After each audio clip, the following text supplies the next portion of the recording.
Let's talk about becoming transparent on this episode of Pushback.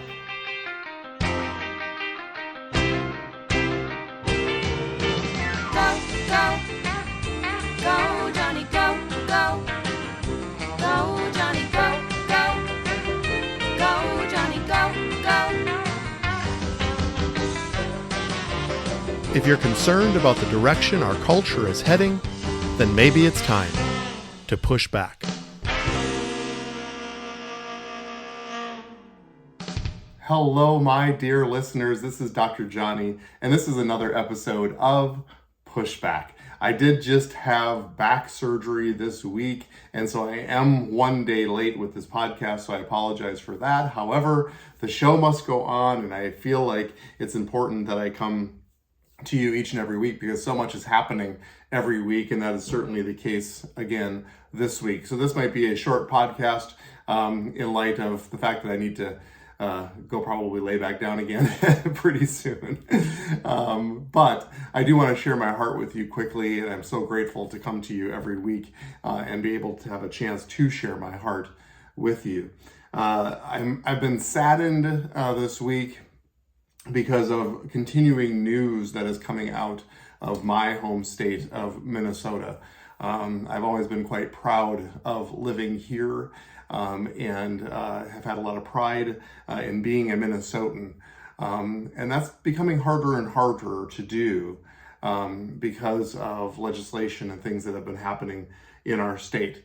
Again, over the past several weeks and in the month of April, that has certainly been the case again. There's been a very noticeable legislation that had been passed in the Minnesota House of Representatives, planned to be signed by Governor Walz. It was passed 68 to 62, making Minnesota a sanctuary for trans health. It said it would prevent state court officials from complying with child removal requests, extraditions, arrests, and subpoenas related to gender-affirming healthcare that a person receives in Minnesota.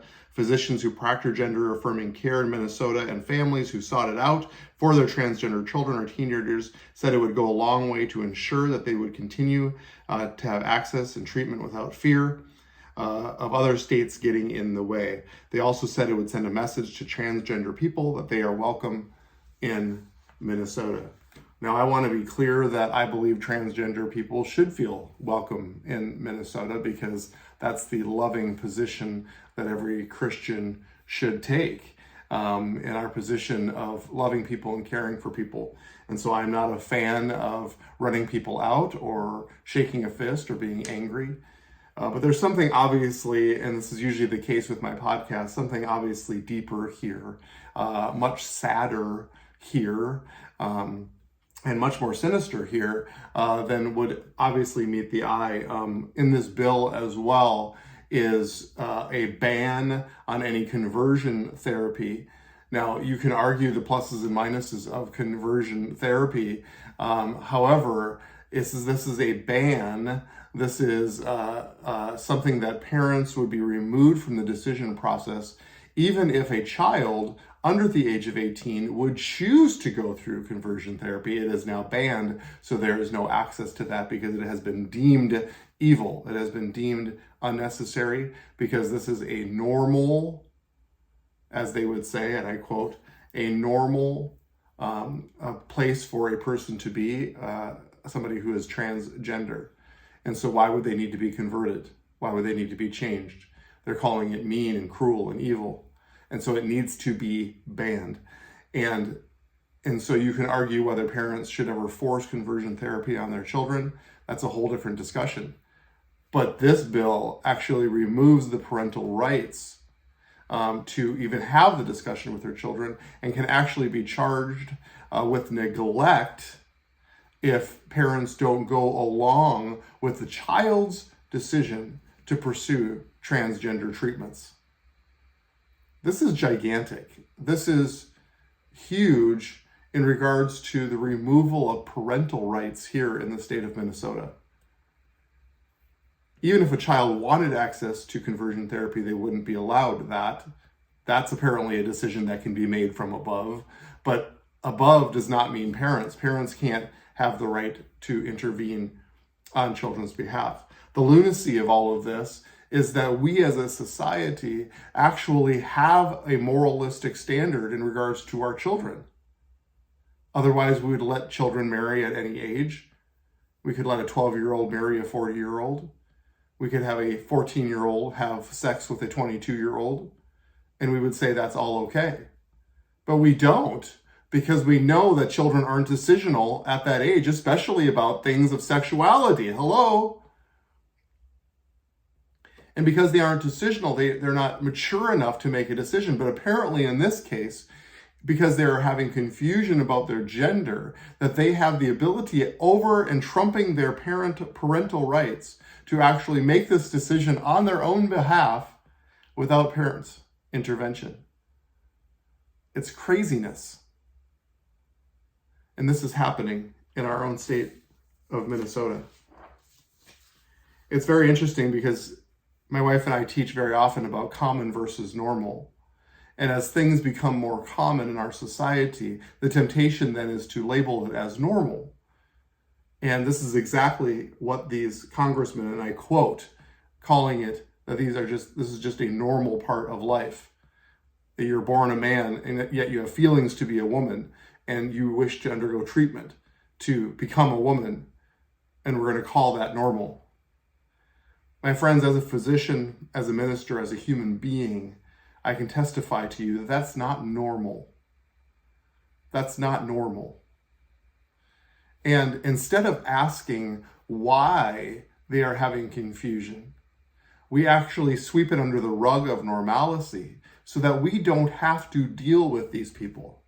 And I would argue, and I've argued this in the past podcasts, that is the meanest, cruelest position that we can take towards a people that are hurting and confused.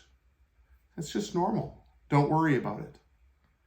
Hey, I know that you're depressed and suicidal, but that's normal. I know that you're schizophrenic, but that's just normal. That's just you being you. Just follow your feelings. My friends, there are mental health issues, and I can prove it even just in this article that I have been referencing. I think it's super, super interesting. Please hear this quote, and I'm going to have you hear this very closely. Frequently, we will talk about gender-affirming care as life-saving health care, and we're not saying that to be dramatic, Gottfried said. We're saying that because for kids and adolescents and adults who can't access gender-affirming health care, they are at significantly higher risk of worse mental health outcomes, including suicidality. We need to break that paragraph down because the key word there is worse. This author, this person who's actually making this Dr. Angela Cade Geffert, Chief Education Officer and Medical Director of the Gender Health Program at Children's Hospital, she is actually confessing that there are baseline mental health issues going on here. And providing care for gender-affirming issues actually helps lower the risk of worse mental health outcomes. My friends, let's not lose the forest through the trees here. Those who are suffering with transgender issues have mental health issues.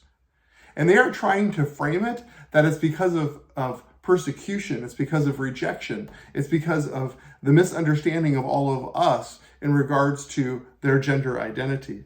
That's what's making them depressed and suicidal. My friends, nothing further could be from the truth. There is baseline mental health issues that is leading to gender confusion. And they are trying to find ways to mitigate it. So let's call it normal. Let's provide them hormones. Let's provide them surgery. And let's just see if that seems to help the outcomes. We don't have enough data to prove one way or the other. We're just throwing it against the wall and seeing what sticks. Let's be super clear that Dr. Angela Cade Geffert has no idea. She just knows that people who are struggling with feelings, when they are affirmed, they tend to feel better. That is one of the worst psychological analyses I've ever heard. Ever heard. Republicans responded, the bill makes Minnesota a sanctuary state for so-called gender-affirming care, while simultaneously infringing on the fundamental right of parenting, Minnesota Republican Peggy Scott from Andover said, ahead of the floor debate Thursday. It allows children, regardless of age, to seek and receive radical medical treatments. Now, of course, this liberal article responds, while those comments or concerns permeate the national dialogue around gender-affirming care for transgender and gender-diverse people, they don't square with reality, physicians said. Major medical associations support gender-affirming care and note it improves mental health outcomes in the short and long term. There it is again. Mental health. There are mental health issues, and what they are trying to do is to improve mental health outcomes. But there is an implication in that statement that there are severe mental health issues to begin with. So why are we allowing children who are non-decisional, immature, and have mental health issues to make decisions about their future and lives and livelihood? Who should be making that decision on their behalf? Maybe the people that love them more than anything on this planet, their parents. Lawmakers aren't loving them. Lawmakers are ignoring them. Now you may say that's a preposterous thing to say because they're putting up signs and saying trans rights are human rights, and they're shaking their fists and they're protecting their ability to undergo gender-affirming care. Doesn't that mean that they truly care about them? No, it means the actual opposite of it. They're sweeping it under the rug and they're saying, we don't really want to care about you at all. We're just going to call it normal. We're going to let you just do whatever you want to do. And oh, by the way, vote for us. Let's be transparent about what's happening here.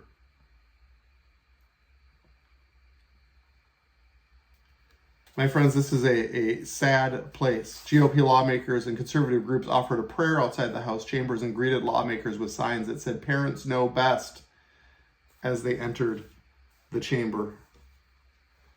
My friends, this isn't common or normal. It's funny, I dug into reading statistics about transgender people, and they said as much as 5% of Americans are transgender. But then when you actually read further, it said 1 in 250. Well, doing my rough math in my head, I believe that's less than 0.5%. Less than 0.5%. It's not common, and it's not normal. So my friends, we need to have our eyes opened. I'm saddened about our state. I'm saddened about what the Democratic leaders have done since taking control and push the extremes. My wife and I were talking that it's hard to believe, and maybe I'm being naive and maybe we're just wrong about this, but it's hard to believe that if you really took a poll of every Minnesotan, that they would feel like removing parental rights is a positive move. Does anybody really believe that? Does anybody really believe that more governmental control is going to be helpful for our society because the government has always done such a great job running and controlling our lives? Do they really believe that parents who care about their children and want what's best for them should be taken out of the equation and lawmakers should be inserted to make decisions on their behalf? Do Minnesotans really believe that a 12, 13-year-old is mature and decisional enough to make life-changing and life-altering and physically altering decisions for their body? Do we believe that? If so, then I believe that we should remove all statutory rape rules. We should remove all marriage rules. We should not have any safeguards for our children because they're decisional. They know what's best for themselves. But we don't do that. So if it's possible that the progressive left lawmakers are making decisions that Minnesotans don't even agree with, then we need to push back. We need to rise up. We need to be heard. And we need to throw them out of St. Paul. Because this is dangerous. And this is countercultural to what we believe as Minnesotans, I believe. Now, again, I could be wrong. I could be misreading the situation. Maybe it's quite possible that the majority of Minnesotans just want to surrender parental control over their children. Because you do realize that this is a slippery slope. And of course, Minnesota is already bullying neighboring states that have gone the other direction and have put restrictions on abortion and transgender care. And because it's not enough to just do it for our state, it has to be a controlling spirit over other states as well. When I recover from my back surgery and have a little time to lean into this, I feel like I'm ready to start a new series that's entitled, What We Are Doing Isn't Working. What we are doing isn't working. See, I want to be clear about these are progressive left ideologies that are driving this. And I don't even believe they're all that popular. I believe they're extreme. I believe that they're radical. But they also need to defend their outcomes. We've had over 50 years of this free love experiment. This was supposed to set us free. This was supposed to make us feel more empowered and liberated. How's that working out for us? We were supposed to embrace women's liberation and protection over their bodies, which also means that they can abort their own babies. And this was supposed to be rare and supposed to actually promote more self-responsibility. And it's supposed to be used just in extreme situations. How's that working out for us? How is that premise playing out? We are supposed to be more racially in tune and connect with each other and understand that we are all equal under the law, no matter our skin color. How's that working out for us? How are the liberal left policies trying to bring reparation and creating more anger and more division and more social divide? How is that helping us? See, we actually don't have to defend our moralistic position because lawmakers aren't abiding by our moralistic position. But they've had opportunity. They've had decades of opportunity to promote a lifeless, purposeless existence, teaching evolution in our schools. How's that working out for us? I want to start a series that what we're doing isn't working. I can actually make a case for multiple situations, societal places where they need to defend their outcomes because it's not working. Depression, anxiety, suicidality, drug use, violence. It's all on the increase. Now, wait a minute, that wasn't supposed to happen. These policies were supposed to make things better. We're supposed to have us be more enlightened. We are supposed to progress into something greater and more evolved. How's that working out for us? When we enact governmental control, like has happened in the state of Minnesota, and the government has taken the reins on social issues, how is that working out for us? How is that proven in the past to be a positive thing for us? It never has, and it never will. I can make a case for a moralistic manifesto where we switch and we move to something on a moralistic standard that will have improved and better outcomes. I can promise you that. And you, my listeners, I'm sure will nod your head and agree. But we also can look at what is being offered to us by the liberal left and be super clear. It's not working. I don't even know how they could ever argue it It's not working. It's the worst it's ever been. We have children shooting each other and shooting themselves up with drugs because they are miserable. They are growing up in a society that's promoting misery. And it's coming from a progressive left ideology that is a lifeless, purposeless, dog eat dog, all I have to do is be better than you mentality. And it's not working.